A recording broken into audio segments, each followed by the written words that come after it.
and welcome to the Friday Independent Sage briefing. These briefings, where this team of independent scientists shares data and answers questions, have been happening every Friday since June because we believe that openness and transparency leads to better understanding and better decision making. Whether you're a regular or attending the briefing for the first time, live or on catch up, welcome. As usual, we'll start with the very latest facts and figures. Then the whole panel will take questions from our special guests, press and members of the public. And today we are joined by one very important special guest, Danny Altman, Professor of Immunology at Imperial College, who will be giving a brief presentation and answering your questions on vaccines. And we have a lot of questions about those. But first we'll go to Professor Christina Pargle, who was quite optimistic about the direction we were headed in last week. She'll now present the latest figures. Christina, over to you. Yeah, this week, less optimistic, sadly. So the headline is that there are positive signs still for Scotland and Northern Ireland, but much more worrying signs for England and Wales. So what I'm going to do today is start actually with deaths and hospitalisations, because I want to dig into cases and what that might mean for the tiers, particularly as next Wednesday they're going to decide if anywhere should move tiers. And then just end by just having a look at what's happening abroad at the moment and what we can learn from that. So just starting with deaths, this is the weekly registered deaths with COVID-19 on death certificate from the Office of National Statistics for England and Wales, and then the equivalent in Scotland and Northern Ireland, up to the 27th of November. It is going up still, but it's definitely slowing down, and most of the increase up to that week was actually, you can see that in England and Wales. And if we look at England just a bit closer, so this is number of deaths within 28 days of a positive COVID test per day by date of death. So not date registered, but actually the date someone died. And it only goes up to the end of November because I want to leave like 2 weeks, because it can take quite a long time for registered death kind of to make it through the system. But we can see that it looks as if we have turned a corner there. This is, I think, around the 23rd, 24th of November. Now, that's obviously really good news, but as we'll see in a second, hospital admissions are going up again. So I'm hoping that this stays our second wave peak, but I cannot promise it. So hospitalizations, instead of hospital admissions here, I'm showing the number of people in hospital per million people across the 4 nations, partly because this is much more comparable because everyone measures it, well, in approximately similar ways. And in Northern Ireland, it's going down. In Scotland, it's going down. In England, it kind of steadied off after lockdown, about a week after lockdown, and it kind of came down a bit, but not that much. In Wales, it's stabilised, but is now going up again. And we'll kind of see this picture reflected in case numbers in a bit. If we're just looking in England, it's not great. It started, hospital admissions came down, from about a week after lockdown pretty steeply. But then since about the 27th of November, they have started going up again in England. And that isn't great news. And that kind of reflects people getting infected during lockdown. So it's not an impact of the tiers. This is actually something that happened towards the end of lockdown. And if we look regionally, you can see something similar. We're actually just over the last week. This is up to the 9th of December, this data goes. The Northeast and Yorkshire is kind of stabilised, but it's going up in the Midlands, in London, in the Southeast, in the East. And that is concerning. And if we just zoom in on the South here, just over the last week, these increases have become quite steep. And I know it's only a few days, but this is quite concerning. So if we look into cases, this is the picture for the UK as a whole. So this covers all the 4 nations. the decline that we were seeing pretty much steadily through November has now stopped, and it has started to go up again. But as you would have guessed from the hospitalization data, it is very different for the different regions. So this is the number of new confirmed COVID cases per 100,000 people by date of test. So it only goes up to the 7th of December. And you can see here, obviously a very different picture. Wales is going up again quite steeply after its fire break. Scotland is pretty stable and trending down. And then you can see it looks as if Northern Ireland has started to go up. However, if we look at positivity data, which is the proportion of people who test positive, which is kind of lets you have a better idea of how transmission's going, you can see that what's happening is that actually Northern Ireland is testing more people, which is a good thing, and their positivity rates are still coming down. I mean, they're still higher than you want them to be, but they are coming down. But you can see that the increase in Wales is a genuine increase. The positivity rates there are going up again reasonably steeply, and then coming down to Scotland and stable, and coming down in England slowly. And this matches what was reported in today's Office of National Statistics infection survey, where they test random number of people. This kind of trend where going up in Wales, going down in Northern Ireland, going down slower in Scotland and England. If we just look a bit closer at Wales, this was their fire break region where they had 2 weeks where they closed everything. And it did have an impact, but then within a couple of weeks after that fire break, when things were open again, and they did open most things and had the least restrictions in the UK during that time period, it started going up again. And you can see here that it's very much concentrated in South Wales, where cases, it's got pretty bad again. And Wales is now instituting more restrictions to try and deal with this increase. Just looking at the other nations, well, the English lockdown ended 2nd of December. You can't really infer much from that. Scotland instituted its 5-tier system beginning of November, and then put some areas in level 4 a couple of weeks ago. They're now about to come out, and you can see that certainly it seems to be under control and that things are going in the right direction. Northern Ireland is still in its lockdown and should be starting to open in the next week or so, I think. And just looking a bit closer at England, you can see that it is very variable. So half the regions are coming down, particularly the North and Midlands in terms of cases, but London, the Southeast and the Southwest and the East of England have gone up over the last week in terms of confirmed cases. And London is now the region that has the highest case rate across England. And that has not been the case at all in the second wave. So now London is the place that has the most cases per head of population. And if we look at positivity rates, this is from Public Health England report that came out yesterday, and this is just looking at cases in the community, which is kind of a better place to look if we're thinking about new infections. You can see again, London increased. Not only did it increase, but it's much higher than the rest of the country. So this is concerning. And again, this matches the ONS infection survey that came out today. They said as well that London has increased, and the east of England looks like it's increasing too. And one of the other things that people think about when they look at tiers is people over 60, because it's people over 60 that are much more likely to need hospital, get severely ill and potentially die from COVID. So that's kind of a population you're really interested in terms of, well, in terms of bad outcomes, but also in terms of your hospital capacity. And this is a chart from Carl Baker looking at case rates by borough, by local authority within these regions, and how high they are over people aged 60. So the darker the colour, the higher the rate. But the real thing here is that week on week, London went up in this population by 15%. And the southeast and the east of England by 9% each. So they're going in the wrong direction. And these are people who would have been infected before the end of lockdown. So this goes up to 6th of December. We only came out on the 2nd of December. So this is worrying, because this means that it's not a question of loosening restrictions. This is something that was happening before lockdown finished. Last week, this is what I said.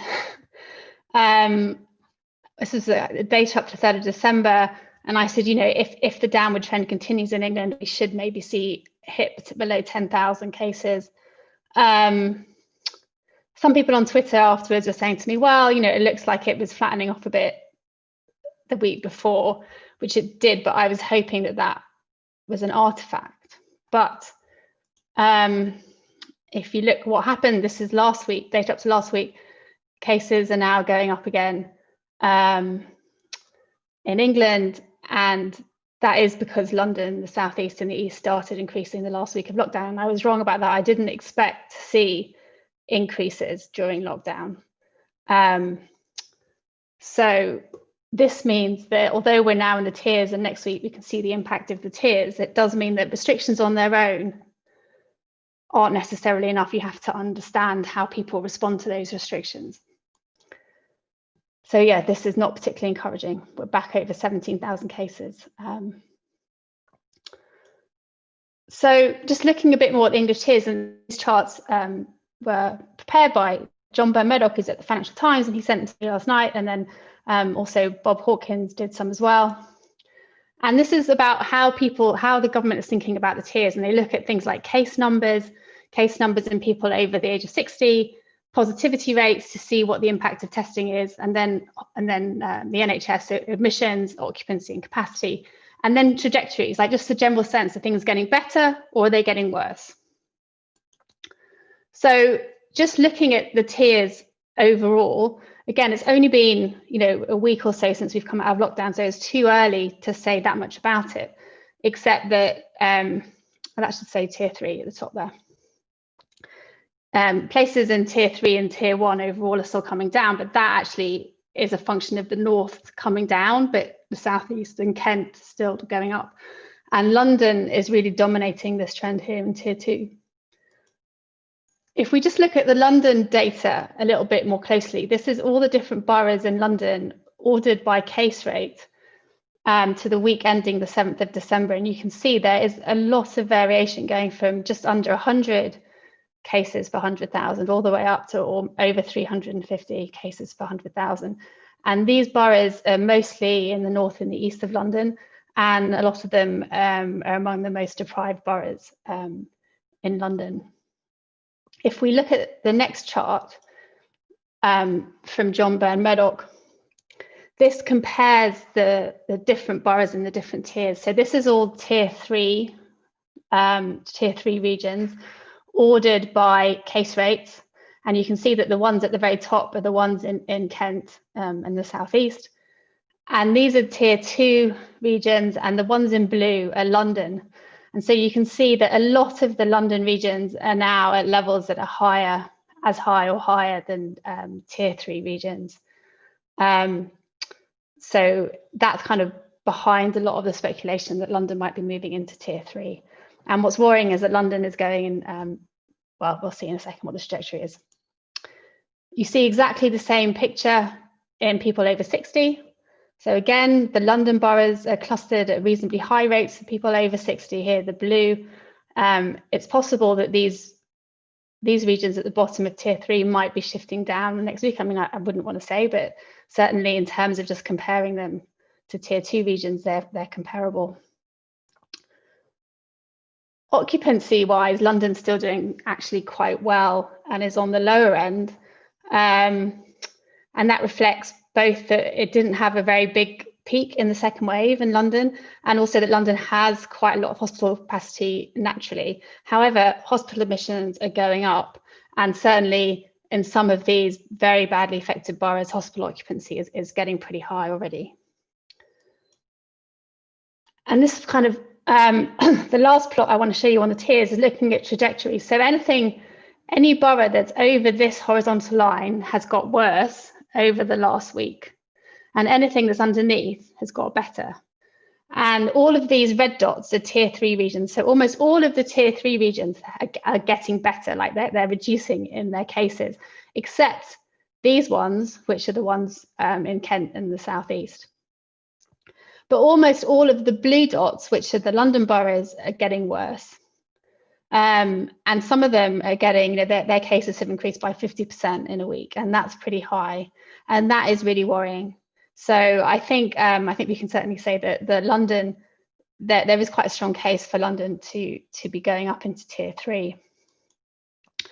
On the international picture, I just want to show you a few charts of countries that have done a lockdown and come out of lockdown.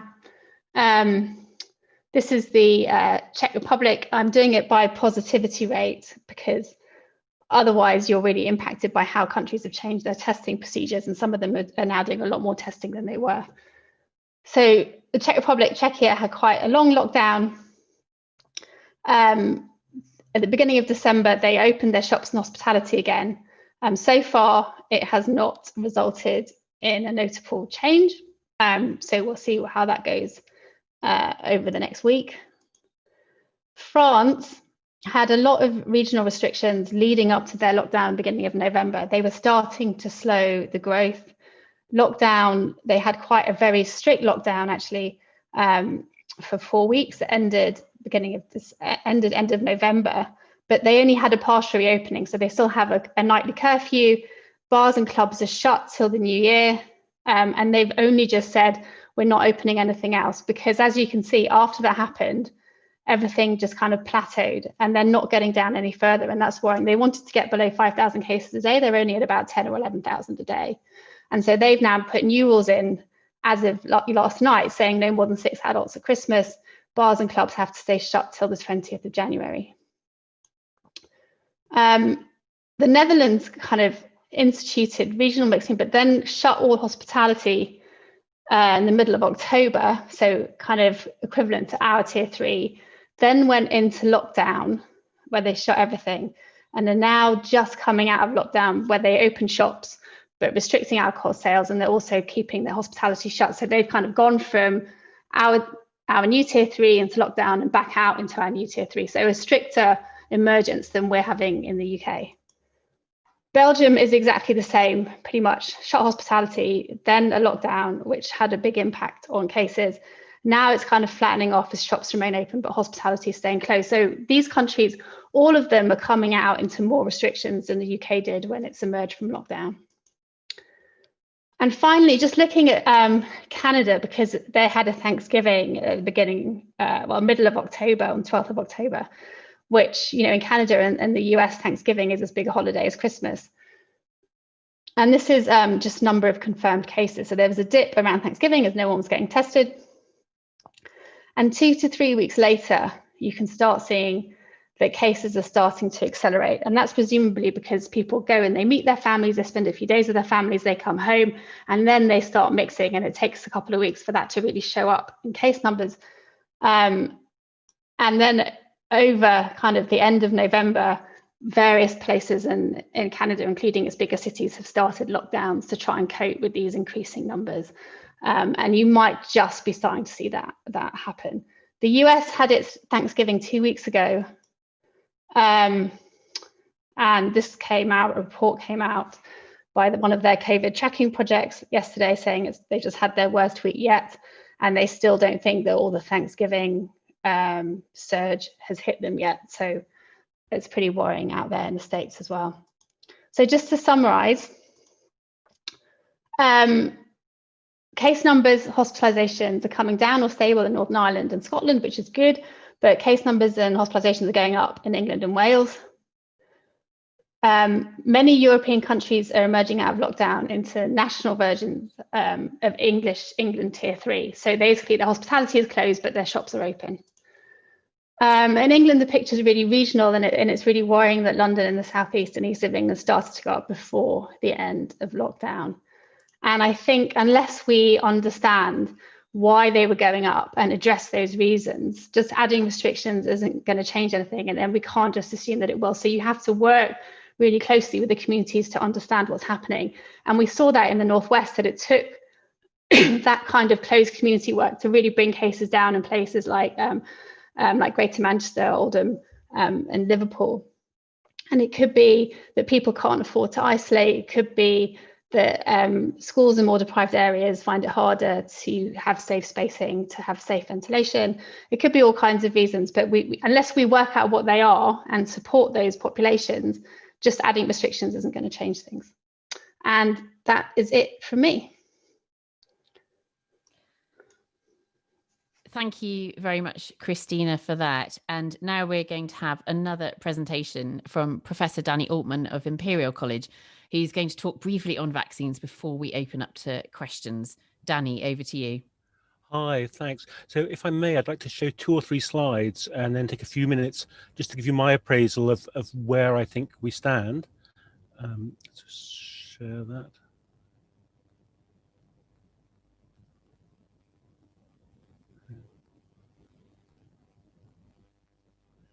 So can you see that? Somebody nod if they can see it. Yeah, somebody's nodding. Yeah. So I'll start off with a slide that may be familiar to you. It's a very technical picture of the way in which the virus gets into the cell, has to get into the cell through this famous thing, the spike antigen binding onto ACE2 receptors on human cells. So I'll start off with what might seem like a controversial comment. And my controversial comment goes that this may be a really horrific and perplexing and confounding disease that really has, confounded us and flummoxed us every single step of the way. Whenever we felt confident about something, something else has come back to bite us, about our blithe assertions. And yet, I'd argue that the vaccinology of it hasn't been complex. So what I mean by that, I mean that immunologists and vaccinologists have got our bête noire subjects that we've fought with for decades of, the vaccines we failed to make for HIV and TB and malaria that have been really, really complex and challenging. And yet the argument goes for this infection that because there's this single point of entry, or this weak point of entry, where the virus depends on using the business end, the RBD, the receptor binding domain of this spike antigen to bind onto ACE2 receptors to get to the cell. Anybody out there who can think of a clever way to make a vaccine to present that spike antigen to the immune system in a stimulatory way and do that safely can make a vaccine, okay? And as you know very, very well by now, many people have done that, and there are many variations of this kind of data out there. This one comes from WHO, and we've told the story many times about this, unprecedented richness of different ways that people have of presenting spike antigen, or sometimes the whole inactivated virus, to the immune system in a stimulatory way.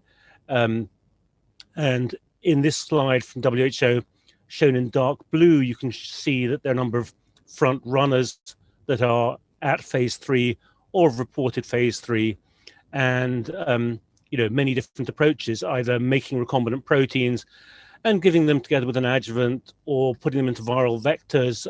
We've heard a lot about putting them into common cold adenoviruses of various forms. We've heard a lot about RNA vaccines, less in Europe about inactivated or killed whole virus, and on and on and on. So if I sort of cut to the chase, sorry, this is a very detailed slide, but I couldn't think of any snazzy way to present it. It's a screen grab from WHO data about the various candidates that are currently in phase 3. And I think the point I'd come to is, if I kind of drill down to a bit of detail beyond my kind of banner headline, that the vaccinology has been doable and has been achievable and has been a great success story. One of the expressions that I've most overused during this pandemic has been the devil is in the detail. And it really is, because, if you scoot down that list, you can see that there's many ways of doing it, okay? So look at, for example, the column that says number of doses. We're trying to do something here which, I've said many times, is like a cross between, the D-Day landings and the moon landings in terms of logistical challenge. And we've got some that we think need one dose, some that need 2, and some that need 3. So in the blink of an eye, we're making a decision about whether you want to land on the moon once and then again at, 9-month or 12-month intervals. That's a big choice. Obviously, enormous differences. Do you want ones that are adjuvanted or do you not? So when I say the devil is in the detail, what do I mean? I mean, we've got some great, really effective vaccines out there. My big statement is you should grab any one they offer you and run with it. because the only way that I know to get out of this mess is to have a high level in your serum of neutralizing antibodies, that is the functional antibodies that block the entry of that virus into the cell and keep them high. And most of the front runners will do that for you. So just grab it and do it. And yet, when I say the devil is in the detail, will this be another thing where the historians of the future mock us and laugh at us for our poor choices or our sort of silly glitches that we, invested all of our energy and logistics in the one that turned out to be durable for 1 year, when we could have thought a little bit longer and harder about it and invested in the one that was durable for 5 years. We don't necessarily want to turn up and do this operation again every single year, and maybe we won't need to.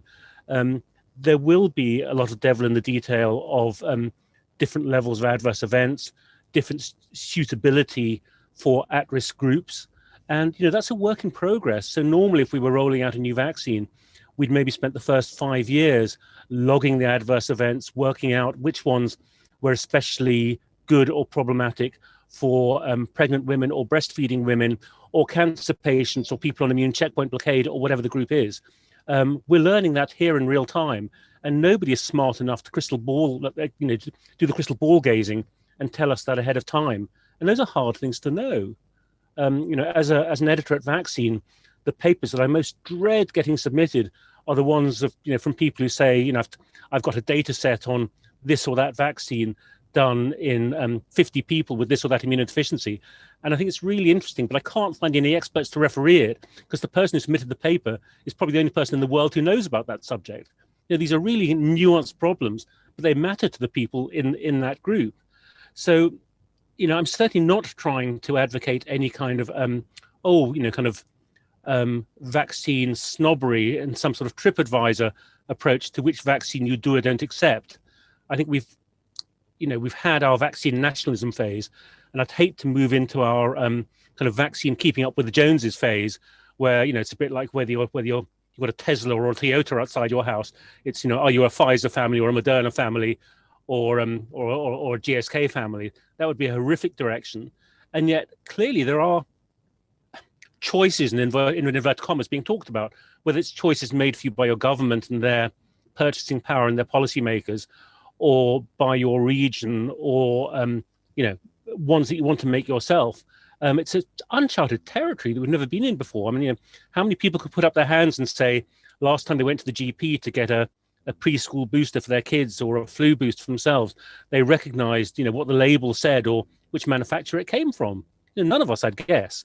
So all I'd say, maybe to wind up and take some questions, is really exciting times and successful times, and uncharted territory. One other detail I wanted to point out on a chart like this one is, I know there's a lot of discussion at the moment in that detail about sterilizing versus non-sterilizing vaccines and which ones might block transmission and which ones might not. Again, I consider that a work in progress where it's really hard to be certain, and I wouldn't kind of bet my house on any of them.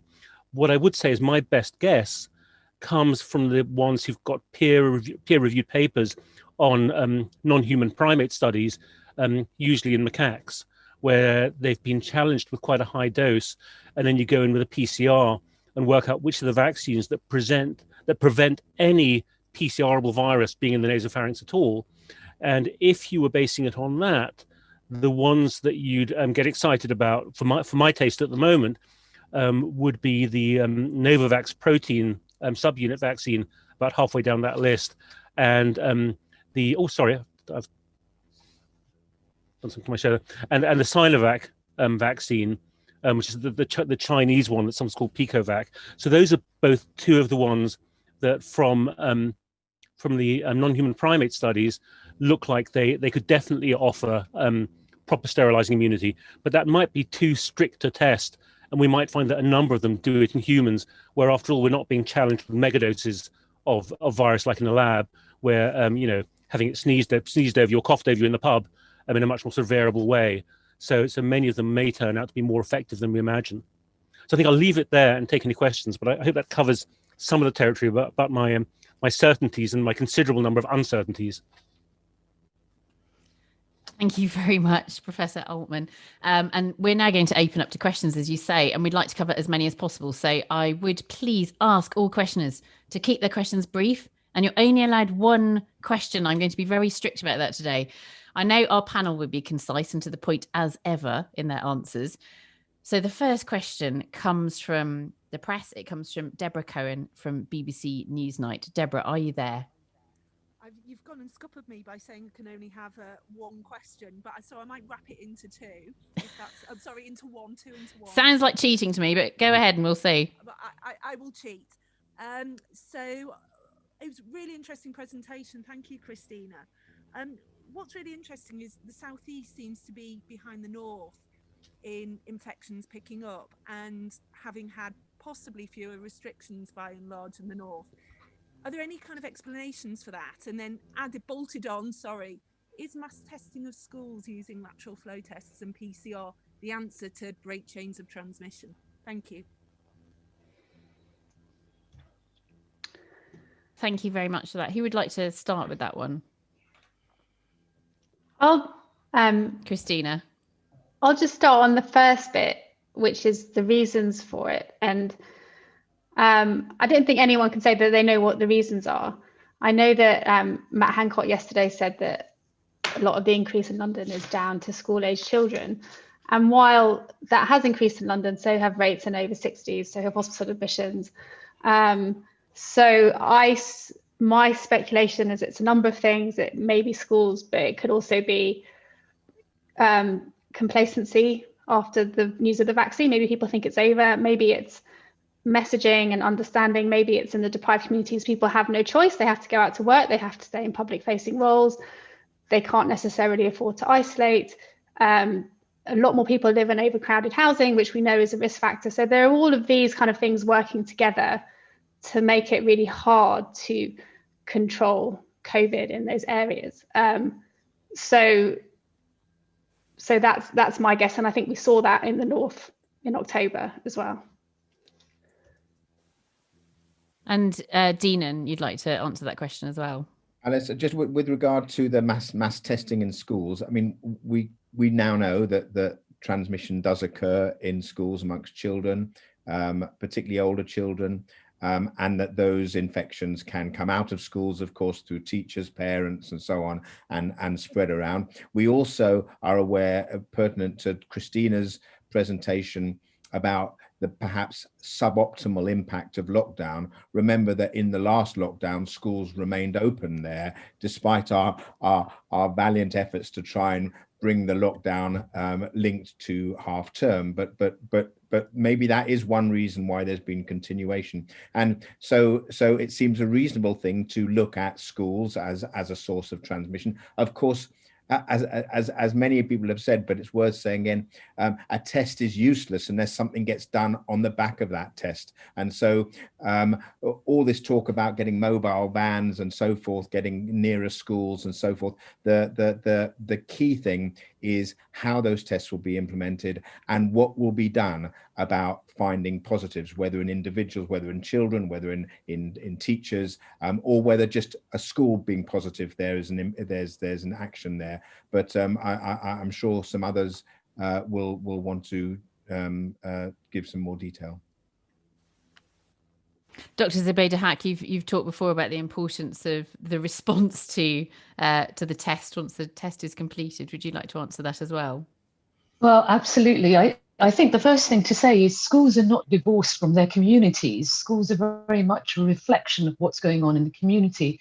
And we at Independent Sage before have said that unless you address local rates with a robust and a comprehensive test and trace, a functional test and trace, you can't really address the infection rates in school. And of course, we're seeing that particularly in areas of London, east of England, and the south. So I think that's really important. The other thing I want to say is, at the moment, the government is suggesting mass testing in school, and that could be one solution, although as Professor Deenan Pillay has said, there are constraints around that. I think the real issue is that schools have been pretty much left to their own devices around monitoring infection rates, around contact tracing, around how to control infection at all. Nothing has been done in ventilation. So I would say mass testing may be one solution, but what we need is much more help from the government around how the schools can control infection rates. Thank you, Zubaida. And Dr. Kit Yates, you'd like to comment on that one as well? Yeah, I guess to echo some of the thoughts, I think mass testing is potentially part of the solution. It may be a good way of identifying people that have COVID and then maybe asking them to self-isolate so they don't pass on the disease to their fellow pupils. But it's not the whole of the solution. We've been suggesting for a while other measures to help reduce the spread of COVID in schools, including people wearing masks more frequently, being encouraged to wear masks, ventilation, winter fuel budgets for schools to allow them to keep the windows open, but to keep it warm enough for the kids not to freeze in there, and to have better enforcement of smaller bubbles, and to help, as Zubaida Haq said, with helping doing the contact tracing, so it isn't left up to the schools to do it. So it could help, but it isn't going to be the whole solution to all of our problems. Thank you very much, Kit. And there was a relatively recent update to the schools report on the Independent Sage webpage too. We are going to another member of the press next. We're going to Adrian O'Dowd from the BMJ. Adrian, are you there? Yes, I am. Thanks for that. You said when you were inviting us to this press briefing, we need to have an urgent rethink over meeting up at Christmas. Do you think the government should be issuing much more specific guidance about how people should handle meetings during those 5 days where restrictions are being eased over Christmas? So Independent Sage has just published its 3-point plan for Christmas, and the first point is just because you've been told you can do something doesn't mean you should. Who would like to take Adrian's question first? Professor Stephen Reischer. Well, the short answer, Adrian, is yes. And we have lots of reports out, and Christmas is one of them. It's a short 3-point plan. I mean, as Christina has pointed out, first of all, we are at high levels of infection throughout the country. There's nowhere that's at low levels. It's a difference between high and very high. Mm-hmm. And the second point is, from that base, if we mix, and if everybody takes advantage of 3 households mixing, there is no doubt but that infections will spike and that we will live to regret it in the new year. Not only will people die, but it will also overwhelm the NHS at a time when we're trying to roll the vaccine out. And we've seen from Canada and the US, there is a clear lesson to us that if people mix, there's going to be a problem. So the government has said that 3 households can mix, but the first point, as Alice says, is can does not mean should. And it's really important for the government to give that very clear message, because the danger is that in allowing people to meet, a lot of people will think, well, in that case, it's fine and it's safe. So we need to know, number one, what the risks are. And number two, I think there needs to be a very clear argument that while you might make that choice, you need to think very, very carefully about what's the best thing to do at this point in time. The safest thing by far is not to mix. The best way to keep your family and your community safe is to delay things into the new year when things are safe. And it would be particularly tragic if relatives get infected and if relatives die at the point when a vaccine is on the horizon. That's the first point. The second point is to make quite clear, and all the data points to this, is that outdoors is safer than indoors.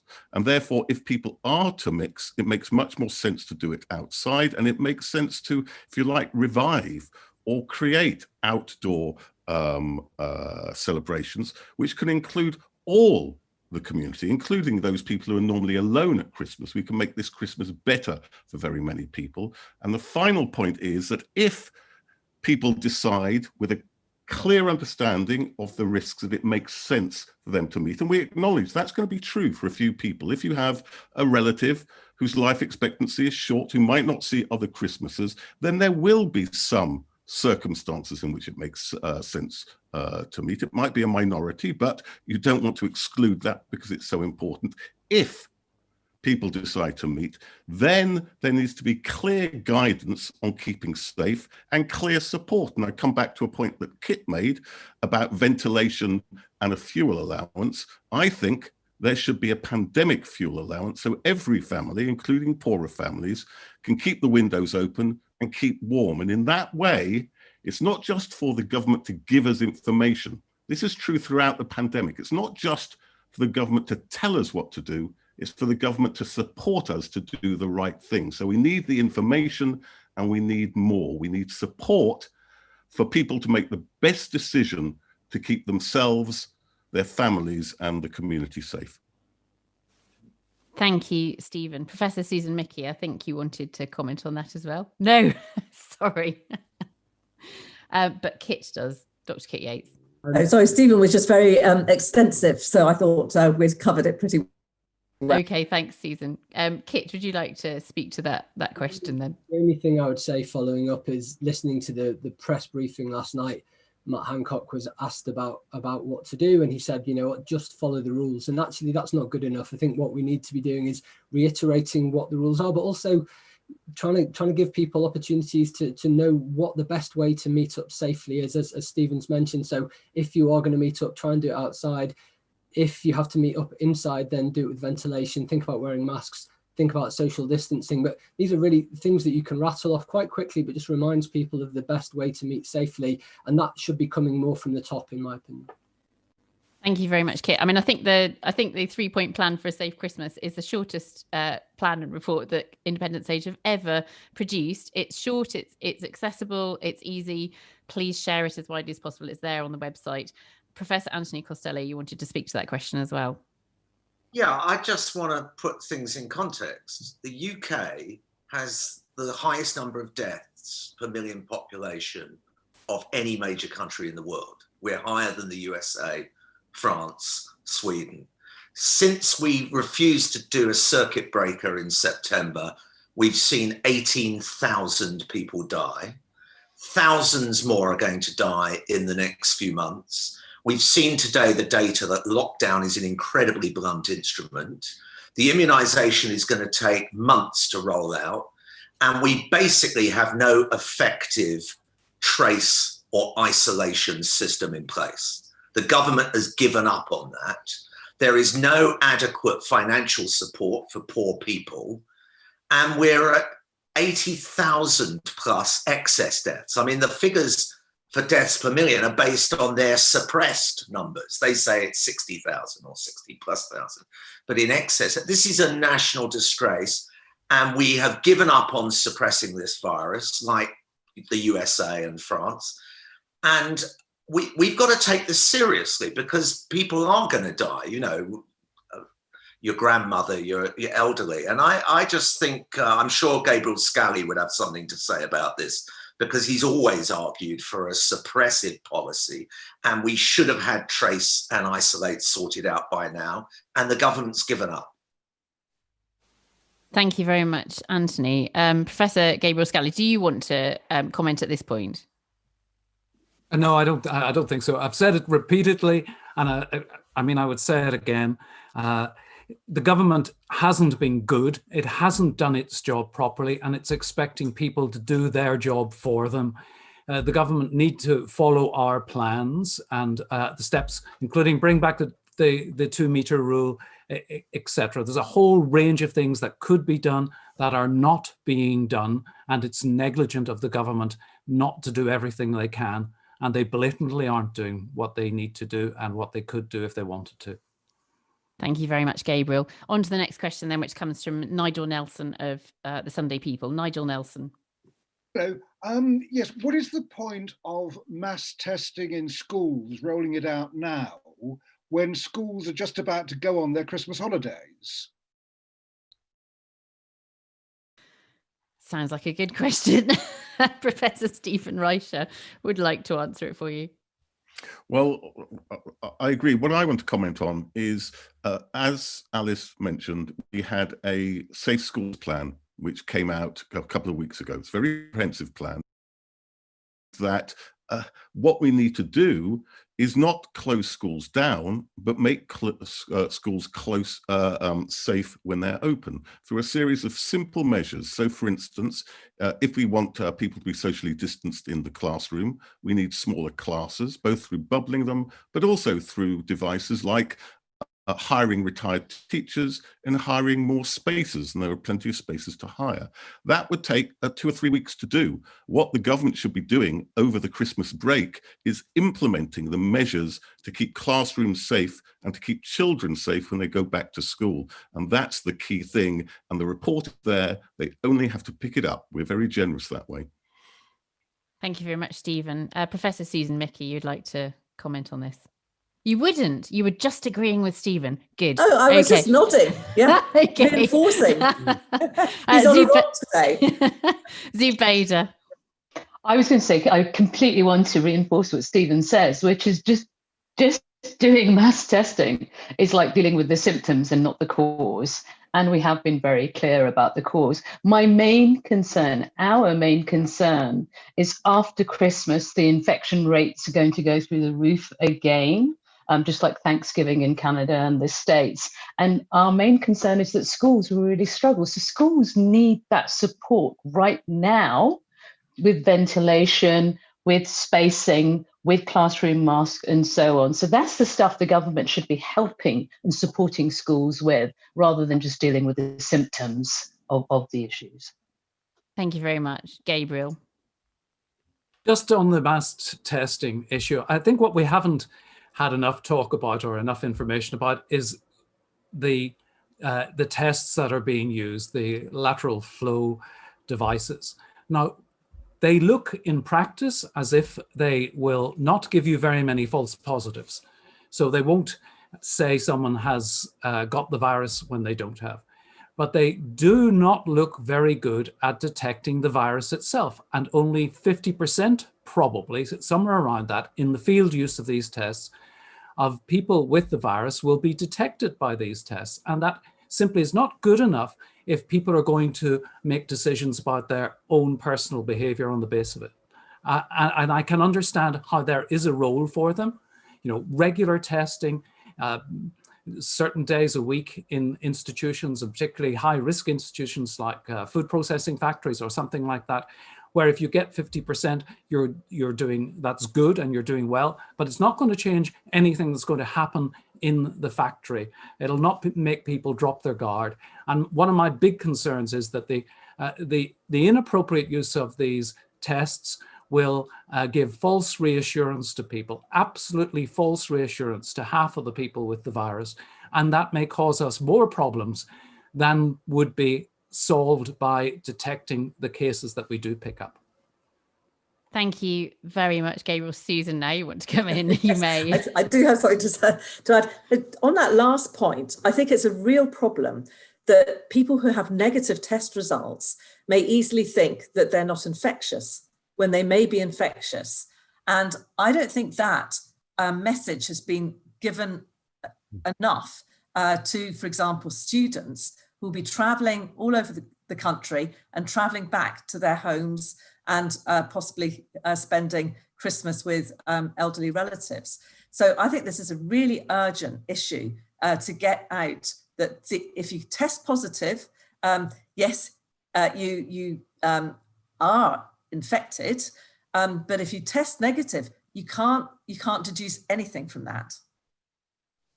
Thank you very much. Moving on to the next question then, which comes from Robin Martin, who lives near Bristol. Robin.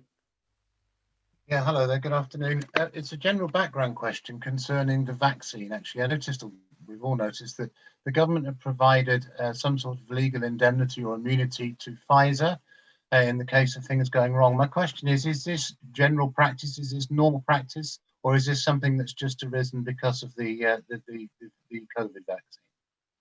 Thank you. Thank you very much for that question. I'd like to offer that to you first, Professor Danny Altman. Yes, so I think it's outside the legalities and sort of precedents outside my skill set. But for me, the general frame of reference is that I think many things are having to be done on fast forward. One of the ones I think isn't being done on fast forward is the safety in general. when I look at the where the bar has been set for the MHRA approval, I see that as no different to what anybody else in the world would be doing at the EMA or the FDA. But how that feeds into government indemnities is way outside my skill set. So who else has views on that? Thank you very much. Professor Deenan-Pillay, I wonder if you had any perspective on that. Not just go to Gabriel. Yeah, okay. Gabriel. Sorry, Alice, I put up my hand far too fast there. I'm sure part of the problem is that there will be an issue for the companies in terms of getting insurance cover, and that would operate normally in these sort of circumstances. So I think it is reasonable, given the government's very generous funding of the development of the vaccines, that they should also deal with the indemnity issue. After all, it all has to be paid for one way or t'other. And if the government is providing that insurance, that's good. But I think that doesn't mean that the government can sidestep any responsibility here.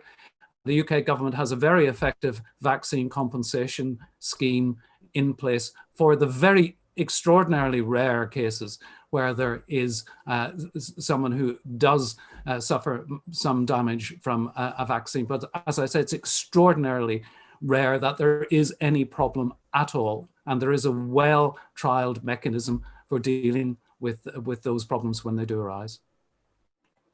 Thank you very much, Gabriel. I mean, I think that's a really important thing to come out of the discussion, isn't it? That we dealing with novelty here, but we're dealing with novelty with existing regulatory frameworks, which have worked very well in the past. So the next question comes from Effie Galletley in East Sussex. Effie. Hi, my question's pithy and short. As someone dealing with post-COVID symptoms, I'm very limited by them. I'm housebound and have been for the last 9 months.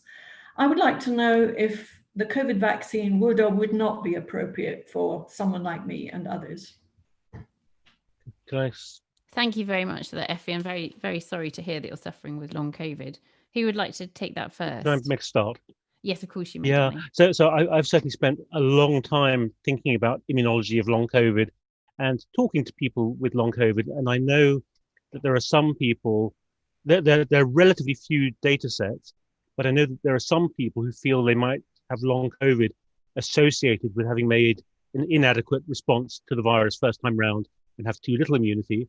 And there are also some people out there who feel, from things they've seen, that they may be suffering from long COVID, having too much immunity or a hyperactive immune response. And I think it's very hard for us to be certain until the data sets are in, and lots of research that needs to be done to try and sort out what the hell is going on and have to do something for people like you. In the meantime, if I were in your shoes, I'd think whatever else happens, I really don't want to catch this again. So in the absence of any other data, I would go for the vaccine. And that, that's the best I can possibly say. Because I have come across a relatively large number of cases of reinfection, some of which led to more severe consequences and one death. So I just take the vaccine. Okay, thank you. Thank you very much for the question and your answer there, Danny. I'm going to move on to the next question, which is from Christina Mallet in Manchester. Christina.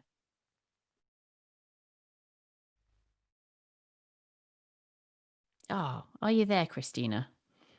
Are we suffering? Yes. You are. Welcome, yes. Welcome. Do you ask your question? Sure. So has anybody considered that anti-vaxxers are possibly more distrustful of institutions, governments, and pharmaceutical corporations with good reasons, rather than the vaccines themselves? Is there any research on this? And I am an anti-vaxxer myself, not proud. Yeah. Thank you very much, Christina. So you're an ex-anti-vaxxer. Yeah, so I am an ex-anti-vaxxer, no longer an anti-vaxxer. Yes, converted. Thank you very much. Interesting question. Who would like to start with that one? I can get the ball rolling, or does Susan have her hand up? I'll come to both of you. Let's start with you, Danny, and then we'll. Yeah, no, I can just get the ball rolling by saying that my feeling about the current vaccines. So I didn't sort of dwell on the technicalities of all of them, but I think people will have heard that all of those front runners use really exciting new technologies that we've known about, in many cases, for 5-10 years, but never used in the heat of battle before. And they weren't, on the whole, produced by big bad people in big pharma. They were produced by folks like us, academics, working 70 or 80 hours a week because they believed they might be needed one day. But we don't have the wherewithal to roll those out on the global scale. So in the end, obviously, we need some friends out there who have a bit more muscle. But I don't think that invalidates, all the science and medicine that goes into making these things work and make them safe. But I don't have a very big garden shed, and I don't know how to roll them out without help. Thank you very much, Danny. Professor Susan Michie. Yes, Christina, on your point about do the sort of anti-vaxxer beliefs go along with beliefs against multinational corporations or other kinds of science and medicines? And the answer is, for some people, that is true. But for a lot of people, it's not a question of lumping people all in together and saying you're all anti-vaxxers. There's a big dimension of people who are concerned to varying degrees about the vaccination. And the main things are, how effective is it? What are the side effects? And how safe is it? Especially going forward in the long term. So I think it's really important not to dismiss anybody's concerns because they happen to also be concerned about other things too, but really try and acknowledge them, respect them, understand them, and importantly, address them. Now, it's really important to ensure that the right kind of people are giving messages, especially if people are distrustful to begin with, as I think your question is suggesting. And this is where I think it's important for clinicians, for scientists, for a whole variety of health professionals, public health practitioners, etc., to be the ones that are communicating this information. And I also think it's important not just to be one way, but to make sure there's lots of opportunities for two-way discussion and interaction, so there can be conversations about what it is that people are concerned about, and also for people to get more information where it's a lack of information. So I think, generally going forward, yes, some people will always say, I will never take a vaccine, but the great majority of people who are concerned are what's called hesitant. And that means that they may think, on balance, at the moment, maybe I won't, but with more information, more interaction, more discussion, may easily end up wanting to have it. And I hope they do, because on balance, as we've heard before, having this vaccination is a very, very positive thing, not only for oneself, but for one's community and for other people. Thank you very much, Susan. Zubaida, I saw that you wanted to comment on this as well. Well, I very much want to endorse what Susan and Danny have said here, and particularly around the issue of not necessarily just focusing on labeling people and focusing on the anti-vaxxers. The group that matter quite a lot at the moment are the vaccine hesitant group. And we know they're quite large, relatively quite large. There are lots of people with reasonable and understandable fears, just as Susan has mentioned. We know that among ethnic minority communities, that figure is particularly large. And a recent study in London showed that over a third of BME communities in London are hesitant, they're afraid. And yet they're the same community who are very vulnerable to COVID-19. So it's absolutely essential that the government focuses on a public messaging campaign that's targeted and that works with BME communities and vulnerable communities, all those who have reasonable doubts and anxieties about the vaccine. Thank you very much, Zubaida. The next question comes from Amina Adami from Inverness. Amina. Hello, good afternoon. Hello. I'd like to ask a question about vaccinations. I've heard it said that no one is safe until everyone is safe. So even if everyone eligible in the UK is vaccinated, how important is it that other countries, including the less developed countries, get their residents vaccinated before we in the UK can feel safe enough to get back to normal? Thanks. Thank you very much, Amina. Dr. Kit Yates, you'd like to speak first to that question. Yeah, I think we saw in the summer that cases fell in many countries around the world because of the strict public health restrictions that we put in place. And hopefully, as the vaccine comes out, we're going to be able to do that again to get lots of people to uptake the vaccine, so we can get to the critical immunization threshold by which the disease starts to die out.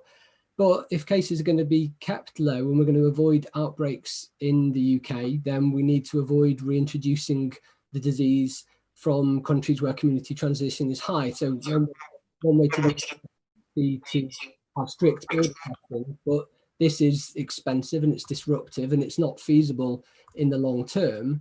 And actually the best way to ensure the risk of importation of the disease is low is to ensure fair and equitable distribution of the vaccine around the world. And this requires global health agencies and manufacturers and research groups to all work together to make sure that there is a framework in place to distribute the vaccine to the most vulnerable people around the world.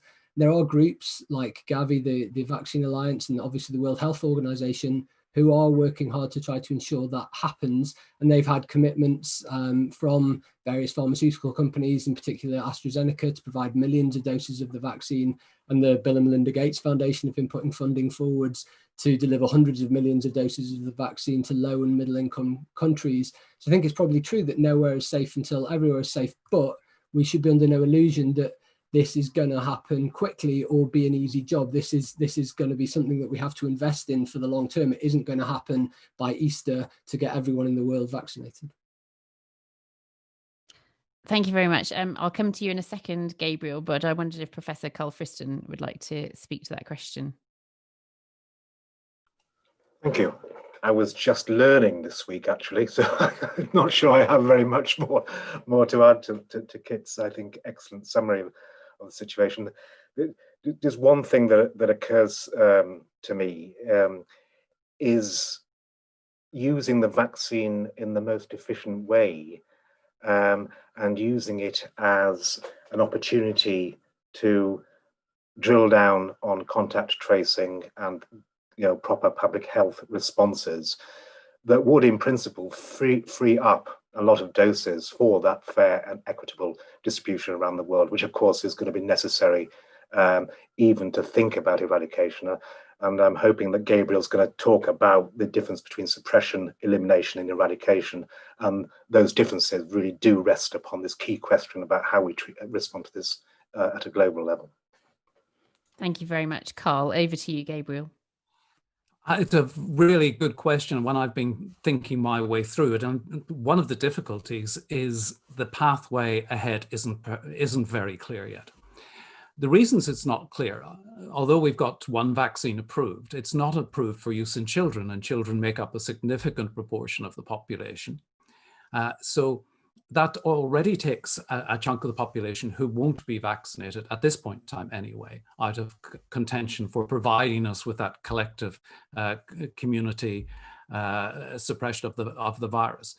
The second thing is that even though the vaccine may be judged to be 90% effective in the trials, we know from other vaccines, once they're deployed in the field, that it's very rare to get that level of effectiveness again. And so it may drop by 5% or anything up to 10% perhaps, depending on the nature of the vaccine. The more complicated the process is for transporting the vaccine with cold chains, preparing the vaccine and delivering the vaccine, the bigger the drop in effectiveness of the vaccine we will see. So, and then of course there are people who, for good reasons, such as pregnant women or women who are breastfeeding, or people, as we now know, with severe allergies, or people with bleeding disorders who can't have the vaccine in its current injectable form, in terms of the people with blood disorder, bleeding disorders, for example. So all of that means that we are going not to have an extremely high level of the population vaccinated. So there will still be a substantial number of people who will be vulnerable to catching the vaccine. And importation of cases is almost inevitable in that circumstance, just as it is with measles now, where we lost our elimination status in the UK, because our vaccine levels with MMR dropped, and we started seeing substantial and continuing outbreaks of measles. So we are in a position where we will be vulnerable for some considerable time to importation of new cases. So therefore, Kit's absolutely right, and Carl's absolutely right. We do need to not drop our guard, and a lot of the learning that we've had about what is good in terms of suppressing infectious diseases, the basic hygiene mechanisms and methods, that we lost sometime. I remember an era when we were taking wash hand basins out of hospital wards to create more space.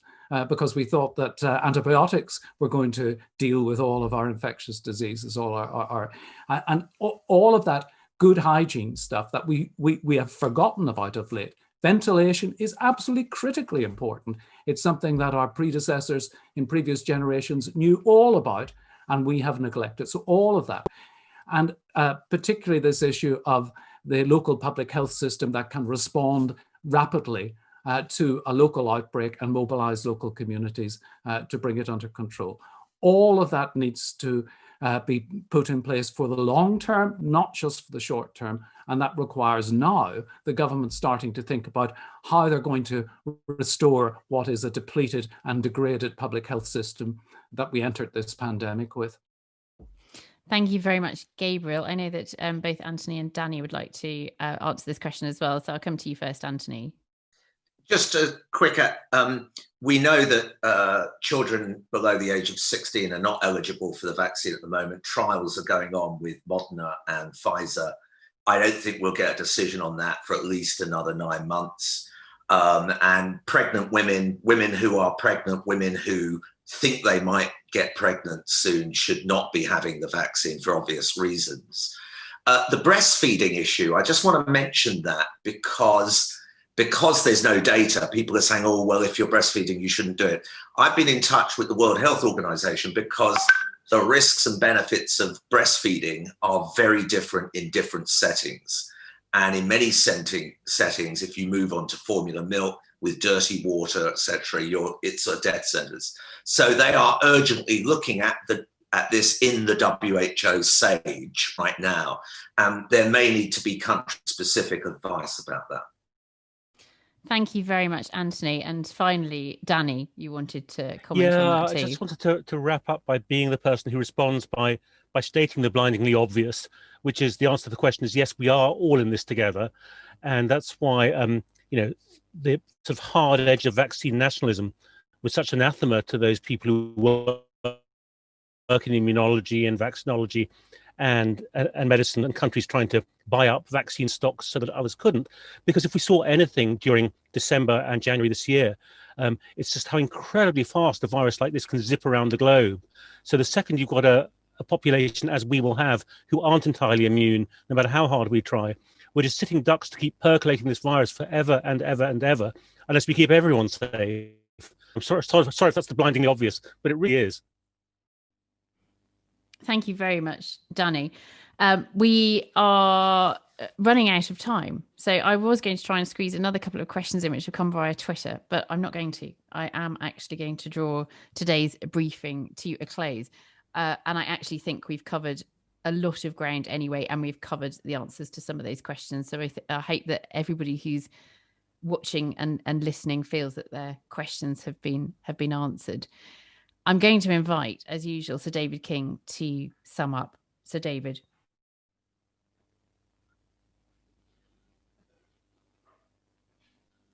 Thank you very much, Alice. So I think what I want to say is that the quality of this particular broadcast has been remarkable. I'm not simply saying that all of the other broadcasts haven't been of very high quality, but the importance of what has been said here over the last hour and a half to the state of the nation and the way forward is absolutely critical. And I do wish that this was going out on all of our television channels. It is so important for people to understand this. As we see the vaccine as being glorified as the big answer to the problem that the government has not managed to sustain over the last year. But it's not. We know that we've got to all keep working on this. And of course, It's not that the government should pass the buck to every one of us, but the government needs to be working with us in managing this outbreak going forward. Please don't feel that the vaccine is the silver bullet that is arriving tomorrow. It is simply not the case. We really need to put forward all the measures to see that we eliminate the disease in this country by separation of those who have the disease and have been in contact with them from the rest of the population. That notion that we put forward some time ago of separating those groups of people away, getting them to isolate, was so critical, and we haven't yet managed it. Please, can we ask the government once more to focus on delivering that? I do want to end on a positive note, though. Yesterday, I was one of those very lucky people who got vaccinated. So very pleased to say that there is a positive about being in the over 80 age group, and that is you can get vaccinated. I was so impressed with the way this was conducted at the local hospital. And so I'm very pleased to be able to say the rollout of vaccination is being done through our well-tested public services, the general practice and the public health services in the local hospital. So we are back in a fortunate position, at least with the vaccination. Thank you. Thank you very much, Sir David. Thank you to our whole panel of experts, including special guest, Professor Danny Altman. Thank you. Thank you to all the questioners. Thank you, everyone who's been watching. We've covered so much today in terms of the vaccination, but I think what we've also seen here over this lunchtime is the importance of open, honest communication, not persuasion, but conversation. The new plan for a safer Christmas is on the Independent Sage homepage, that 3-point plan to keep families and communities safe. And all the reports that Independent Sage have published over the months are on that website with details of the whole team as well. Do follow Independent Sage on Twitter if you don't already. And we will be back, same time, same place next Friday. Have a good weekend. Stay safe. Keep well. Thank you, everyone. Thank you. Bye. Bye-bye.